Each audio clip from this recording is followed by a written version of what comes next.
Hello everybody, welcome to divinely guided 7777। कैसे हैं आप सब लोग। मैं आ गई हूँ एक और फ्रेश रीडिंग के साथ, और आज की रीडिंग होने जा रही है current energies of your person. ये टाइमलेस, जनरल और कलेक्टिव रीडिंग होगी। जब कभी भी आपकी नज़र से गुजरेगी, आपका उस वक्त का मैसेज होगा।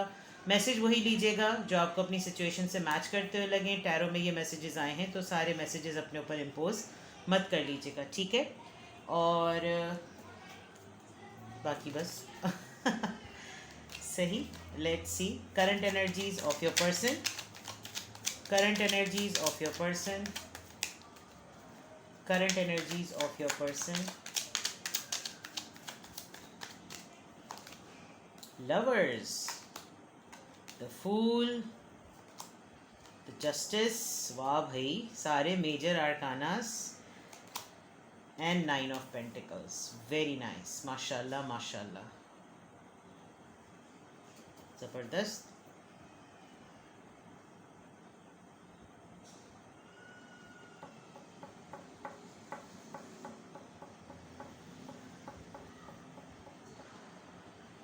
आपके पर्सन की एनर्जी एक बड़ी हैप्पी एनर्जी है इस वक्त।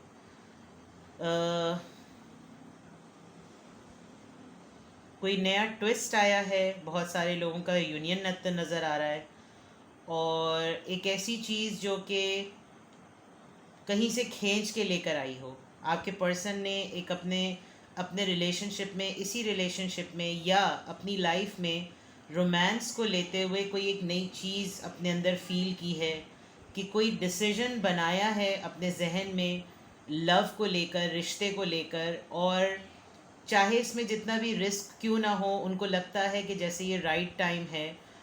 बहुत पॉसिबिलिटी है कि आपके पर्सन इन तमाम चीज़ों को, जो कि उनको लग रहा था कि इलास्टिसिटी होती चली जा रही है, यानी डिसीजन लेने में चीज़ें खिंचती चली जा रही हैं, क्यों? क्योंकि वो एक राइट टाइम का वेट कर रहे थे। विद द 9 ऑफ पेंटिकल्स ऐसा लगता है कि आपके पर्सन के जो सबसे ज़्यादा फियर्स थे वो अकेले रहने के थे। फॉर एग्ज़ाम्पल, उनको अभी तक कमिटमेंट में नहीं आना था, उनको इंडिपेंडेंट रहना था, उनको अकेले रहना था, सब कुछ एंजॉय करना था, लव लाइफ को भी टेस्ट करना था, रिस्क भी लेना था, डिवाइन का भी वेट करना था। लेकिन फिर भी एक जो उनको एक अकेले रहने की बात, किसी कमिटमेंट में ना आने वाली बात है, उस हद तक वो सबसे बेस्ट पार्ट किसी चीज़ को डिसाइड करते हुए नज़र आ रहे हैं। उनको लग रहा है कि अगर आपने इसके अंदर फ्रस्ट्रेशन दिखाई, आपने इसके अंदर गुस्सा दिखाया, आपने उजलत दिखाई, तो आपका उनकी तरफ से आपको डिले रखना उनके लिए बेनिफिशियल था। कोई चीज़ अचीव करते हुए आपके पर्सन नज़र आ रहे हैं, और वो ख़ुद अपने हिसाब से बहुत ज़्यादा मुतमईन हैं। क्यों? क्योंकि उनको ये लग रहा है कि अगर उन्होंने अब तक अपने आप को सिंगल रखा, इंडिपेंडेंट रखा, अपनी लेगेसी अपने हिसाब से एंजॉय की, अपनी अपनी सेविंग संभाल के रखी, तो उसका बेनिफिट इस टाइम को ही जाता है जिस टाइम पर उन्होंने अपने रिश्ते को डिले पर रखा। तो इसलिए आपके पर्सन बहुत खुश हैं। वक्त पे कोई चीज़ ऐसी हुई है अभी रिसेंटली, किसी अच्छे नोट पर नज़र आ रहे हैं। उनको लग रहा है कि हाँ, मैंने सही फ़ैसला किया, अपने फ़ैसले पर कुछ खुश नज़र आ रहे हैं। कोई इन्वेस्टमेंट की है, उस इन्वेस्टमेंट के अंदर उनको कोई फ़ायदा हुआ है, और बहुत बड़ा रिस्क लेकर उन्होंने ये इन्वेस्टमेंट की, जिसमें उनको लग रहा है कि यार अब मेरी चीज़ें मल्टीप्लाई हो सकती हैं। आपने शायद उनको काफ़ी टफ़ डिसीजंस में साथ दिया, तहम्मुल से काम लिया, तो वो आपके साथ को भी काफ़ी ग्रैटिट्यूड में ले रहे हैं। इस रिस्क को भी बड़ा अपने लिए अप्रिसिएशन का सबब समझ रहे हैं। और प्लस ये कि जो डिवाइन ने जो जस्टिस उनको मिला है, जो उनको एक न्यू फीलिंग मिली है, सबसे इम्पॉर्टेंट बात, एक बैलेंस आया है। उनको लग रहा है कि वो ये डिज़र्व करते थे, ये टाइम डिज़र्व करते थे, ये इन्वेस्टमेंट डिज़र्व करते थे, ये मल्टीप्लिकेशन वो डिज़र्व करते थे। तो बहुत अच्छी एनर्जी में आपके पर्सन जो है वो अभी नज़र आ रहे हैं, काफ़ी पॉजिटिव हैं। ये डिसीजन किसी भी चीज़ का हो सकता है। शायद आप दोनों ने स्टूडेंट्स हैं आप दोनों, और स्टूडेंट्स होते हुए आप लोग कहीं बाहर इमिग्रेशन के लिए अप्लाई कर रहे हैं, तो वो सक्सेसफुल हो गया। और सिंगल्स होते हुए ही अगर आप लोग बाहर जाएंगे और वहाँ पर जाकर आप लोग अगर शादी करते हैं, तो ये आप लोग के लिए बेनिफिट में बात है। ऑल्दो ये एक रिस्क की बात है कि बंदा जब अगर दूसरे मुल्क में चला जाए, तो हो सकता है वो वहाँ पर जाकर उसके मूड्स बदल जाएँ, उसका इरादा बदल जाए, लेकिन ये चीज़ एक उनके फेवर में होती हुई नज़र आ रही है। मतलब यही बहुत बड़ी, मैं एग्जाम्पल दे रही हूँ, और यही एक बहुत बड़ी चीज़ नज़र आ रही है कि ट्रैवलिंग शायद उनके फेवर में आ गई है, but something is related to his or her own independence. Because 9 of pentacles एक बड़ा इंडिपेंडेंस का कार्ड होता है, इंडिपेंडेंट इंडिविजुअल का कार्ड होता है, जो कि खुश है, वो अकेले रहते हुए भी खुश है, वो फ्री स्पिरिट होते हुए भी खुश है। तो कुछ ना कुछ चीज़ें इनके फेवर में हुई हैं, तो एनर्जी तो बहुत पॉजिटिव है, जिसमें हर एरिया जो लोग टैरोज देखते हैं उनको टैरो देखते हुए अंदाज़ा होता होगा कि लवर्स का कार्ड भी एक मेजर आर्काना है, फूल एक बिगिनिंग का कार्ड है, जस्टिस एक डिजर्विंग बैलेंस का कार्ड है। तो ये तमाम चीज़ें और फिर किसी के फेवर में, for example Gemini, Aries, Libra and then Taurus, Virgo, Capricorn, तो ये काफ़ी अर्दी बातें हैं, तो फेवरेबल हैं। जो कुछ भी हैं, आपके पर्सन की एनर्जी इस वक्त बहुत ज़्यादा पॉजिटिव है और लाइफ के हर शेड को लेकर बहुत पॉजिटिव है। 9 ऑफ कप्स, फॉर श्योर इनकी कोई ना कोई ख्वाहिश पूरी हुई है। 8 of cups, the death, rebirth and high priestess. Okay,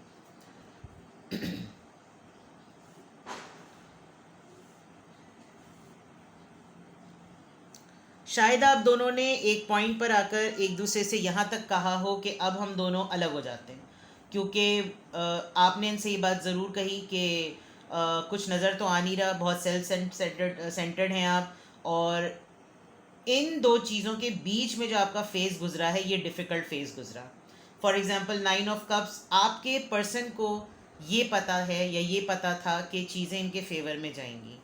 शायद आप इम्पेशेंट हो रहे थे, उनको ये मालूम था कि जब असल मौका आएगा और असल गुड न्यूज़ आएगी तो ये जो एनर्जीज़ हैं, ये जो दो नाराज़गियाँ हैं, ये जो दो फैसले हैं, ये जो जो दो डिसीजंस हैं, या ये जो दो गोल्स हैं, या जो दो टारगेट्स हैं जिसमें डेथ और 8 ऑफ कप्स का कार्ड है, ये ऑटोमेटिकली बदलेगा, बिकॉज वक्त से पहले वो आपको कुछ नहीं कमिटमेंट दे सकते। तो यहाँ ये क्लियर नज़र आ रहा है कुछ अर्से तक आप दोनों के अंदर ये डिटैचमेंट हुई भी है, और यहाँ पर मुझे ऐसा फील हो रहा है कि आपके पर्सन अब इस पोजीशन में हैं कि अगर आप दोनों के दरमियान डिटैचमेंट है तो वो अपनी इस डिटैचमेंट को एक नया फेज़ देंगे, एक न्यू साइकिल रिपीट होगा। आप दोनों की लाइफ का एक फेज़ कम ख़त्म हुआ है और दूसरा फेज़ स्टार्ट होने की पोजीशन में अब आपके पर्सन चांस ले सकते हैं, वो ये रिस्क ले सकते हैं। पहले शायद नहीं होगा, क्योंकि जैसे मैंने बात बताई, आप लोग सिंगल्स होते हुए स्टूडेंट हो सकते हैं, आप लोग बहुत से दूसरे मसाइल हो सकते हैं जिसमें आपके पर्सन को कमिटमेंट में आते हुए कोई फियर्स रहे हैं, उनको लगता था कि नहीं, लेकिन अब मुझे आपके पर्सन कोई डिसीजन बनाते हुए नज़र आ रहे हैं और वो किसी भी फॉर्म में आपको वॉक अवे नहीं करने देना चाहते, बिकॉज आप उनकी विश फुलफिलमेंट है, आप उनको स्पार्क देते हैं, आप उनको कंप्लीट करते हैं। क्योंकि आप देखिए यहाँ पर 8-9 कप्स हैं और यहाँ पर एक कप पड़ा हुआ है जो कि है बेसिकली 8 ऑफ कप्स, लेकिन it's a card of movement, यानी जो चीज़ें रुकावट बन रही हैं वो मूवमेंट की तरफ जाएं। वैसे तो ये वॉक अवे कर जाने का कार्ड होता है, यानी चीज़ों को छोड़ जाने का कार्ड होता है, लेकिन आपके पर्सन आप पे बिल्कुल भी गिव अप नहीं करने देना चाहते। जब जब आप इस जोन में आते हैं कि अब हमारे दरमियान सब कुछ ख़त्म हो जाए, वो तब ही आपको वापस बुला लेते हैं, आपकी तरफ वापस पलट जाते हैं, आपको दोबारा से होप देते हैं। लेकिन इस दफ़ा शायद चीज़ें थोड़ी सी लंबी हुई हैं, और लंबी होने की रीज़न भी सिर्फ ये नज़र आ रही है सेटलमेंट। उनके अपने जो है ना, जब बात उनके अपने सेटल होने के या कमिटमेंट होने पर आती है तहाँ वहाँ पर आकर मामला थोड़ा गड़बड़ होता है। अभी भी इस पॉइंट को लेकर आपके पर्सन साइलेंट हैं, अपने मूव्स रिवील नहीं कर रहे हैं, अपने डिसीजंस रिवील नहीं कर रहे हैं, बिकॉज हाई प्रीस्टिस का कार्ड है। यहाँ पे भी दो मेजर आर्काना आपके वाटर साइन के बहुत स्ट्रॉन्ग आए हैं, स्कॉर्पियो और पाइसीज। यहाँ पे भी वाटर साइन है और यहाँ पे भी वाटर साइन है, तो दैट मीन्स सेंटिमेंट्स की जंग है। और यहाँ पर क्लियरली ये नज़र आ रहा है कि जो चीज़ें बहुत ज़्यादा प्रैक्टिकल लेवल पे सोची जाती थी वो एक हद तक ही आपको फुलफ़िल कर सकती हैं। इन दी एंड अगर कोई चीज़ आपको कंप्लीट करती है तो वो तमाम साइंस कंप्लीट करते हैं, यानी तमाम एलिमेंट्स कंप्लीट करते हैं। आपके अंदर पैशन भी हो फायर साइन के साथ, आपके पास सोचे भी हों स्वॉर्ड साइन के साथ, यानी कि एयर साइन के साथ, आपके पास जो है वो हमारा फायर साइन हो गया, एयर साइन हो गया, हमारे पास अर्थ साइन, आपके पास लेगेसी भी हो, मटेरियल भी हो, टॉरस, वर्गो, कैप्रिकॉन जिसको कहते हैं, अर्थ साइन भी हो, लेकिन अगर सेंटिमेंट्स की कमी है तो आप कंप्लीट नहीं होंगे। यहाँ पर आपके पर्सन कंप्लीट होते हुए नज़र आ रहे हैं। अभी भी आपको बताया हुआ नहीं है क्योंकि ये उनकी एनर्जी है, अभी भी उन्होंने नहीं बताया हुआ, but spark is there, potential is there. अगर आप जा रहे हैं तो वो आपको रोक लेंगे, अगर आप कॉर्ड्स कट कर रहे हैं तो वो दोबारा से रीजॉइन कर लेंगे। साइलेंट पर हैं, अभी साइलेंट मोड पर हैं, लेकिन with the fool card they really want to start something fresh. ठीक है, आप शायद काफ़ी हद तक उनसे नाराज़ हुए हुए हैं, काफ़ी सीरियसली नाराज़ हुए हुए हैं, और आपको लगता है ये इसी तरह की बातें करके आपको चीट करते रहते हैं, आपको डिसीट करते रहते हैं, और आप काफ़ी हद तक एक अकेलापन भी महसूस कर रहे हैं। आपको लग रहा है कि जब ये अपने खुद खुश मूड में हैं, कोई न्यूज़ आपको पता चली हो इनकी, तो आपको लग रहा है कि जब ये खुद सही होते हैं तो इनको ये चाहते हैं कि सब चीज़ें ठीक हो जाएं। आजकल ये अपनी फैमिली के साथ ज़रा ज़्यादा टाइम स्पेंड कर रहे हैं, डेज भी ऐसे चल रहे हैं, there is a big possibility family में मसरूफ़ हैं, but they really want you to be a family. वो आपके लिए फॉर श्योर मुझे लग रहा है कि कोई ना कोई इन्होंने डिसीजन लिया है, बट यू नीड टू सी कि अगर इन्होंने बहुत अरसे तक, क्योंकि आपकी तरफ ऐसा लग रहा है कि एक आप बेजार से हैं, आपको आपकी तमाम कार्ड्स जो मैंने निकाले हैं, ये 4 कार्ड्स, आपको लग रहा है कि ये लारे लप्पे हैं, इसमें सीरियसनेस कोई भी नहीं है, जबकि आपके पर्सन की एनर्जी जो है वो बहुत पॉजिटिव नज़र आ रही है। और देखें वो क्या आपके साथ डिस्कस करते हैं, वो क्या आपसे आपसे बात कहते हैं, और चेक करते हैं यहाँ पर current energies of your person.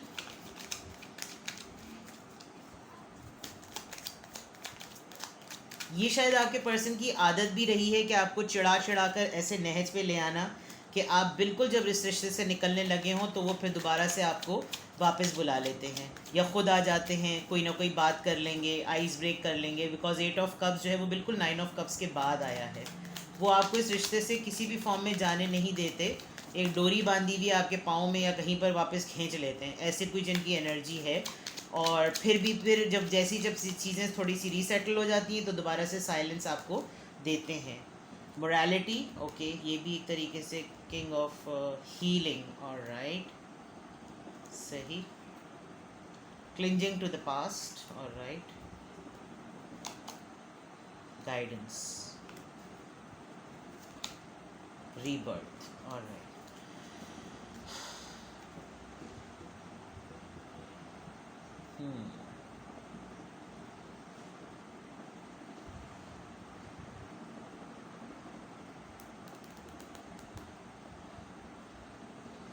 इनको कमिटमेंट में आने के बहुत इश्यूज़ हैं, ये इनको रिलेशनशिप इश्यूज़ हैं, ये रिश्ते में आते हुए इनको लगता है कि बिल्कुल बंध जाएंगे, ज़िद्दी हैं बहुत ज़्यादा, और ज़िद से ज़्यादा थोड़े से नेगेटिव वाले ज़िद्दी, तपाने वाले, तंज करने वाले, अपनी बात जो है ना, अपनी बात ऊपर रखनी है बस, चाहे कि अगले की बात सही भी क्यों ना हो, लेकिन उसको फील कराना कि वो गलत है।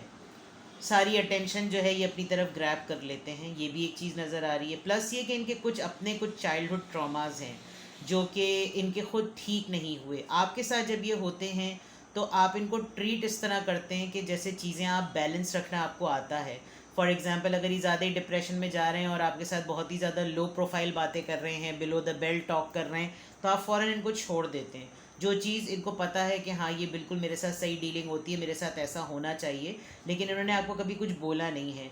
ये हर 2 से ढाई महीने बाद इनको दौरा उठता है, और हर 2 से ढाई महीने बाद वो कीड़ा काटता है, वो दौरा उठता है, फिर माजी की मिस्टेक्स रिपीट करना, फिर जब आप इनको थोड़ा सा दूर फिटे मुँह करते हैं तो ये थोड़ा सा ठीक हो जाते हैं। With the guidance card I guess इनको इन्हीं की हरकतों से एक लेसन भी मिला है, और ये चीज़ों को अब ठीक करना चाहते हैं। इनको लगता है कि भाई let's do it, I mean अगर ऐसा कुछ है तो ये साइकिल अब ख़त्म करो, इस साइकिल को अच्छी तरीके से करो, किसी का किया हुआ कोई गलत अटेम्प्ट किसी और पर निकालना मुनासिब बात नहीं है। तो यहाँ पर आपके पर्सन की जो माइंड में चीज़ें चल रही हैं वो मुझे कुछ इस तरह की नज़र आ रही हैं। अपार्ट फ्रॉम इनकी सोशल लाइफ में जो भी हो, लेकिन आप एक ऐसे पर्सन है जो इनकी इस ईगो को ट्रिगर करवाते हैं, और ट्रिगर करवा कर आप इनको छोड़ देते हैं कि बेटा तुम अपनी ज़बान अपने मुंह में रखो और ज़रा खुद ही भुगतो। तो जिससे इनको ये फील होता है कि मेरे साथ इसी तरह की डीलिंग होनी चाहिए। आपको ये ज़रा लोगों खून के आंसू रुलवाते हैं या आपको ज़रा बर्फ़ के आंसू रुलवाते हैं, यानी आपको तपा के ऐसी नहज पे ये पहुंचा देते होंगे कि आप बिल्कुल इनसे कट जाते हैं, और कटने के बाद ही आपको पता होता है अब ये अपनी औकात में आ जाएंगे। बहुत माजरत के साथ कि मैं ऐसे अल्फाज यूज़ कर रही हूँ, लेकिन आपके पर्सन को यही वाले टैक्टिक्स जो हैं वो संभाल के रखते हैं, वो इन्हीं हरकतों से सुलझे हुए होते हैं। और ऊपर अभी यही लग रहा है कि जिस तरह आपने इनको बिल्कुल सही ट्रीट करके लेकर आप चले हैं ना, इनको धमका देना, डरा देना, निकल जाना रिश्ते से, भागो यहाँ से, यानी बिल्कुल 2 टके की करके रखना, इनको ये इस डांट डपट को ये इन्जॉय करते हैं। और इनको इन तमाम अटेम्प्ट से काफ़ी हद तक इनको जिसे कहना चाहिए लेसन मिले भी हैं। तो अच्छी बात है अगर आपने इनको इस तरह से ठीक कर रहे हैं। ऑल्दो ये आपकी औलाद तो है नहीं कि आप इनको पालें और इनको ठीक करें, लेकिन बाज़ दफ़ा लोग ऐसे हथकंडों से ही संभलते हैं, जिसकी वजह से आपके पर्सन जो हैं वो अपने अंदर ये चेंज लेकर आए भी हैं। और जो आपने उनको ये बावर कराया है ना कि अगर तुम्हें अकेले ही रहते हुए खुशी महसूस होती तो तुम भाड़ में जाओ, तुम अकेले ही रहो, मैं तुम्हारे साथ अब नहीं चलने वाली या नहीं चलने वाला। तो उस एनर्जी को इन्होंने वापस मैग्नेटिक वे में जो है वो लिया है कि आपको नहीं वापस आने देते।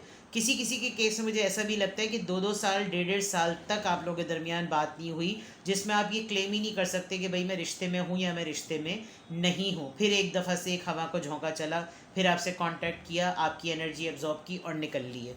तो यहाँ पर बहुत कुछ जिसकी वजह से आपके दिमाग में बैठ गया है कि ये आपको हर दफ़ा डिसीट करेंगे, हर दफ़ा डिसेप्शन में रखेंगे, हर दफ़ा आपको धोखा देंगे और आपको हमेशा लेफ़्ट आउट फील कराएंगे, हमेशा चिकनी चुपड़ी बातें करेंगे और इस तरह की कुछ इस तरह। यानी खुद ये अच्छी एनर्जी में है, जो ऊपर वाला डेक है, जो ऊपर वाली रीडिंग है, खुद ये बहुत अच्छी एनर्जी में है, लेकिन आपको जाने नहीं दे रहे हैं। ये टेलीपैथिकली नहीं जाने दे रहे हैं, फिजिकली नहीं जाने दे रहे हैं, कुछ ना कुछ गेम या कुछ ना कुछ ड्रामा करके आपको ये वापस खींच लेते हैं। यस, ये तो मैं बिल्कुल क्लियरली देख सकती हूँ। सोल लेवल पर इनकी एनर्जी चेक करते हैं।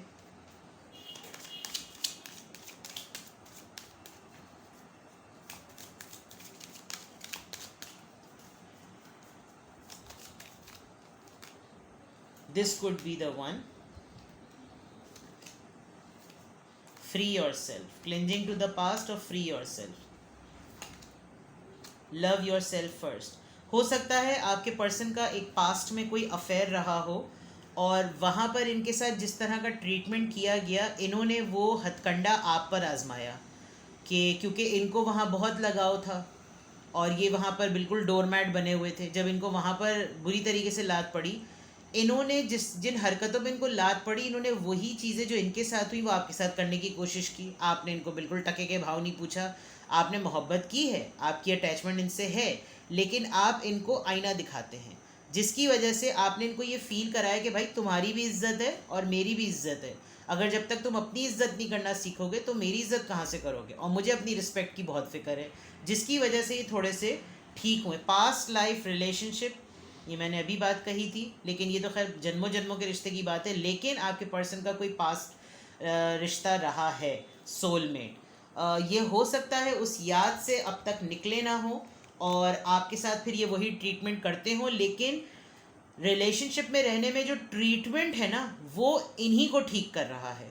इनको ये लगता है कि इसने जैसे किया, जैसे ही 4 दोस्तों में बैठ के अगर बातें कर रहे हैं और 4 दोस्तों के लव एक्सपीरियंसेस सुनकर वो चीज़ें आप पे अप्लाई करें, तो हर किसी की सिचुएशन तो डिफरेंट है। आप मुझे काफ़ी इंटेलिजेंट लग रहे हैं, आप इनको सही तरीके से हैंडल कर लेते हैं, तो इनकी जो है वो चितपट हो जाती है। For giving and learning, yes, ये फिर आपसे काफ़ी अरसे बाद, सारे मोहल्ले में मुंह काला करने के बाद, मतलब मुंह काला not in that sense, but ये कि हर जगह जो है वो मुंह मारने के बाद, हर किसी से डिस्कस करने के बाद, अपने ही मैटर को किसी और पे रखकर ढंडोरा पीट पीट के बताना कि उसकी सिचुएशन में ये हुआ तो बताओ अब क्या करना चाहिए। और क्योंकि और ख़ुद अपना हर वक्त अकेले रहना, दूसरों के ऊपर कोट करके अपनी ही स्टोरी दूसरों से फीडबैक लेना और फिर वो चीज़ें आप पर अप्लाई करना। आप शायद मिनटों में भाप लेते हैं और मिनटों में भापने के बाद आप इनको ज़रा ठीक कर देते हैं, जिसकी वजह से इनको लगता है कि नहीं यार, मेच्योरिटी लेवल, क्योंकि ये मेच्योरिटी का कार्ड आया है और मेरा इसका मेच्योरिटी लेवल जो है वो लोगों को डील करने का ज़रा डिफरेंट है। तो शी और he is the one, this could be the one जो कि मेरी लाइफ में मेरे लिए बिल्कुल सही पार्टनर है। तो ये बात इनके माइंड में भी है, इनकी थॉट्स में भी है, इनकी फीलिंग्स में भी है। तो करंट एनर्जी तो आपके पर्सन की पॉजिटिव आ रही है, आपके लिए ये कंपैशनेट भी हैं, पैशनेट भी हैं, लेकिन बस मसला इनका ये मोरालिटी का है। ये शो ही नहीं कर सकते कि ये झुक गए, ये शो ही नहीं कर सकते कि मेरे ऊपर कोई सबकत ले गया। ऐसे लोग मुझे बड़े जहर लगते हैं। खैर, आई एम सो सॉरी, आपके लवर हैं, आपके पार्टनर हैं, आप मेरे लिए आप बहुत काबिल एहतराम हैं, लेकिन कार्ड्स की वजह से ये पता चल रहा है तो मैं आपको बता रही हूँ, ठीक है। तो ये है, आज देखिए किससे एनर्जी रेजोनेट करती। बड़ी डिफरेंट सी रीडिंग है ये, बड़ी मिक्स्ड सी एनर्जी है आपके पर्सन की। खुश भी हैं और आपको चिढ़ा भी रहे हैं और पुराने एक्सपीरियंसेस अप्लाई भी कर रहे हैं, आपसे गाइडेंस भी मिल रही है, बताना नहीं चाहते कि इनका जो है वो थोड़ा सा वो डाउन हो जाएगा, ईगो डाउन हो जाएगी, और सोलमेट फीलिंग भी इनको होती है। दूसरे पुराने रिश्ते के लोगों के टटोलते भी हैं, आपके अंदर सब कुछ ढूंढते हैं और फिर आप इनको जिस तरह ट्रीट करते हैं बिल्कुल टॉमी ये सिट टॉमी स्टैंड ऐसी वाली चीज़ हो जाती है, ठीक है। तो ये थी आप लोगों की reading. Luckily I am available for few days for private reading. अगर आपने प्राइवेट रीडिंग लेनी है तो आप 1-2 दिन में मुझसे कांटेक्ट कर लीजिए, वरना इंशाल्लाह ताला अल्लाह ने चाहा ज़िंदगी बखैर तो फिर ईद के बाद आप लोगों से मेरी प्राइवेट रीडिंग्स का ऑप्शन ओपन हो जाएगा। लेकिन I am available because weekend आ गया था, तो मैंने कहा कि मैं आप लोगों को मुत्तला कर दूँ, ठीक है। अपना बेहद ख्याल रखिएगा, बाय बाय।